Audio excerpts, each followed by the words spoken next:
Yes, you, watching this video. Do you want to own a piece of Scribbler? Only not a lock of hair or blood or flesh or anything else that will get you in trouble with the law?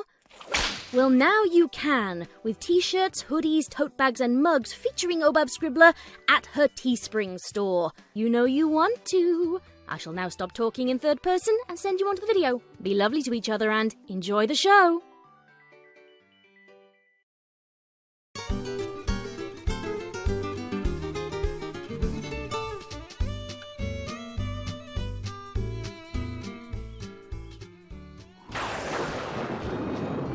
One minute the sky was wide open, clear as glass, the sun shining brightly down on the dusty sweet apple acres.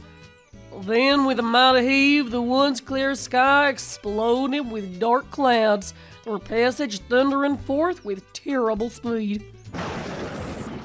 I let out a sigh of relief. Our farm hadn't received any hoof-forsaken rain in over 2 months now, and recently, it had started to seem like we would never again feel the cool wetness against our skin or see our trees, thirsty as they are, cause puddles that are so large as to imitate lakes to disappear like a magic spell. Thunder sounded in the distance, and far to the left, a crack of lightning broke through the murmuring sky. With a mighty clap, the skies broke open, ready to gift upon us their life-giving liquid, so clean and clear. I stepped outside, wanting to feel the first drop of rain against my dusty hide. I wanted to smell the scent of the trees refreshed and revived. Instead, I sniffed. The air didn't smell as rain should. Outside, it smelled of an Italian restaurant one might find in Manhattan. It smelled like a place that too often used garlic to flavor their dishes. The scent, hanging thick as it was, seemed heavier than the humidity itself, giggingly thick.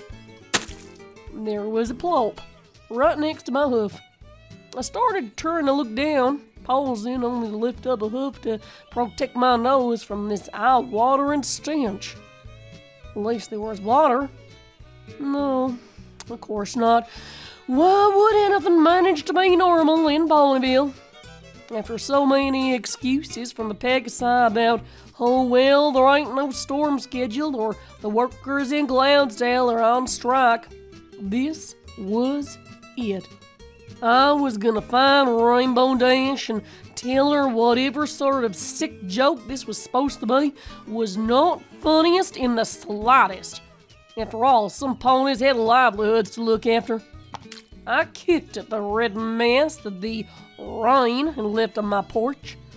The rounded form rolled until it hit the porch stairs in just a few short seconds.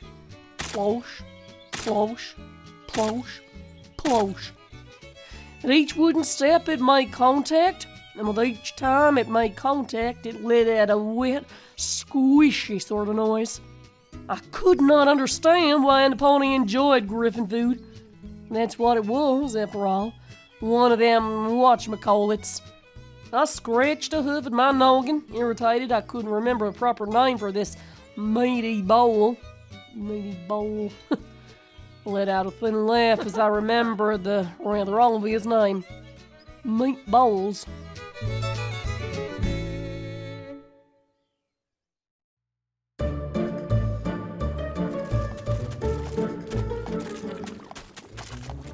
For an entire afternoon of meatballs, noodles, and pasta sauce raining down upon the roofs and roads of Ponyville, the walk to Rainbow Dash's house was actually rather uneventful.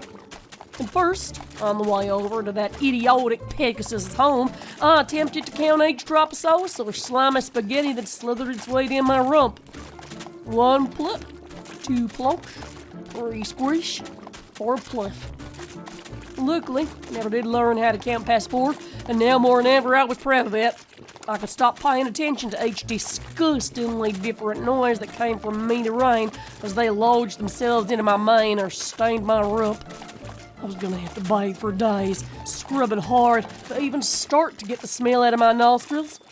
Winona was gonna love that. Oh, horse feathers. I hope that dog weren't eating any of this rain. I was a mite surprised to find that Ponyville was under the storm cover too. It's one thing for Rainbow Dash to prank me, but all of Ponyville? Where's the logic there?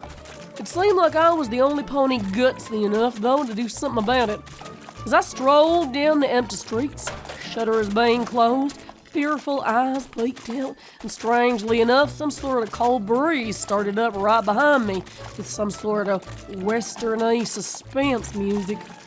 I watched in confusion as a tumbleweed rolled its way past in slow motion. Very slow motion, considering the wind. I almost lost my hat in that dramatic breeze. Turning around, though, it was only Pinkie Pie and her plethora of instruments and a gigantic fan. That crazy mare just nodded sagely and pointed off to a distance, saying they thought it'd be funny. Some days I really felt we needed to get Pinkie tested for one of those fancy schmancy brain disease thingies. Weren't there one of them where the mayor or colt that had it heard imaginary voices telling them what to do? I shrugged it off. One matter at a time. Otherwise, nothing will get done. And then where will we be? That's right, the moon. I turned frontwards again, narrowly avoiding catching a meatball in my eye. That Pegasus was gonna be the death of me. I lifted up a hoof and it landed squarely down upon that antagonizing bowl of meat. I mean, really, how did she even pull this off?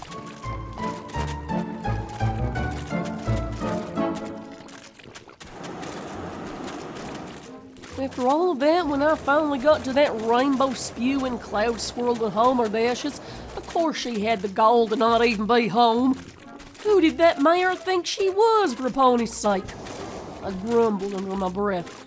I hadn't planned on what to do if that filly weren't willing to accept what was coming to her. Maybe some pony else would have an idea on how to find her. In fact, I got it. Just last week, Twilight demonstrated this pony finding spell to us. All the spell needed was a single hair from the pony you were trying to find. I grinned at the hot air balloon I was currently sitting in. I suspected, knowing Twilight's paranoid nature, she kept mind samples on all of us. All I needed to do was make a little trip down to Twilight's, ask her to do her little spell magic thingy, and I'll know exactly where to find little Lashy. I rubbed my hooves in glee before reaching up to slowly let the gas out of the hot air balloon. Now that I had a plan, there was no need to be unnecessarily hasty. Once down on the sweetly solid ground, I set out at a gallop. While Rainbow Dash might claim to be the fastest flyer in Ponyville, I was the fastest runner in Ponyville. And I bet, to borrow my friend's words, I could make it there in 10 minutes flat. As it turned out, dodging exotic foods and sliding on saucy roads does not help one's time.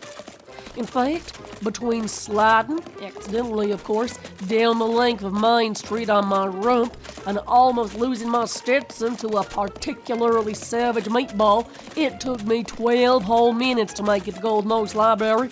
12 minutes. Might as well have been 30 or an hour. However, I took no time to weep over it. Instead, I perked my ears up. From the sounds of things, Twilight was already with someone. That, or she had taken to arguing with herself again. Actually, I let my ears relax. As loud as she was shouting, I'm surprised I hadn't heard it out of the farm. I tried telling you, but no, you wouldn't listen. We have to do it your way. I figured this sound was like one of those arguments she had with herself, and if it was just herself, well then I wouldn't be interrupting nothing. Shaking like Winona after a bath to get off splattering the sauce, I made my way toward the front door. I didn't bother with knocking. After all, library's supposed to be open to the public, not just egg-headed unicorns named Twilight. I blinked as I entered the typically ordered library. Books were surging around, some in just a simple circle around the perimeter of the bookshelves, others doing more complex loopity-loos and figure eights. In the middle of this cyclone of books, there was the mare I'd been looking for. And just my luck, she weren't alone. Both mares looked up as I stood there in the doorway, and as one, both of them shouted, Applejack, close the door! I snapped to just in time to buck the door closed as a flock of books attempted to make a getaway run for it. Then I turned to face the blue-coated prankster, only to come snout to snout with Twilight. Good. So, how about that weather? I narrowed my eyes, glaring past Twilight in a rainbow dash. Twilight glanced behind the two of us before I looked down across her face. Oh, no. You have it all wrong, Applejack. This weather isn't her fault. It's actually kind of mine. You see, it's all my fault. She came to me for help. I couldn't. Everybody was on strike, and they couldn't see the rain clouds, and I tried to help, but I couldn't do it right. I'm sorry. I blinked again, this time with more surprise, as Twilight flung herself down on the floor, teary-eyed. I turned to Rainbow Dash, hoping for some explanation as to why my hooves were starting to get wet with Twilight's tears. Rainbow Dash just shrugged. Turns out Miss Bookworm has some serious problems with weather spells.